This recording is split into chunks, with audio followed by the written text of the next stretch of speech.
Setelah 30 tahun tidak ada turnamen, akhirnya para atlet catur Kota Palembang kembali bisa mengikuti turnamen yang dilakukan oleh pengurus Percasi Kota Palembang.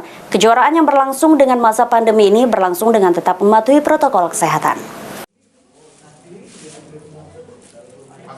Catur, olahraga satu ini tidak seperti cabang olahraga lainnya seperti sepak bola atau bulu tangkis yang sangat populer. Namun catur tetaplah menjadi olahraga yang digemari oleh masyarakat. Di masa pandemi saat ini banyak kalangan masyarakat bermain catur.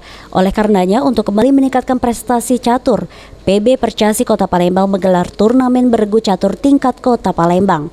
Walaupun digelar di masa pandemi, ternyata cukup banyak regu yang mendaftarkan untuk ikut turnamen catur memperebutkan trofi Cheese Cafe dengan tetap mematuhi protokol kesehatan. Okop Simanjuntak selaku Ketua PB Percasi Kota Palembang mengatakan kalau selama ini Kota Palembang banyak melahirkan master-master catur baik itu tingkat lokal hingga nasional. Kita buat lagi ini, kita munculkan lagi ya biar kekompakan sesama atlet itu lebih. Jadi perlu juga lah mungkin pelatih-pelatih dari senior di sini ya membantu para atlet muda ini.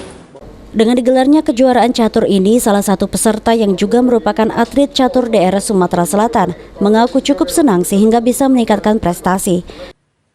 Sangat pesat, apalagi sekarang ada Cheese Cafe kan, jadi tempat kumpulnya para pecatur. Kejuaraan catur sendiri terakhir berlangsung di Palembang 30 tahun lalu, sehingga ke depan gelaran turnamen catur akan kembali dilakukan oleh PB Percasi Kota Palembang untuk memajukan prestasi atlet catur. Firman Hidayat, PAL TV.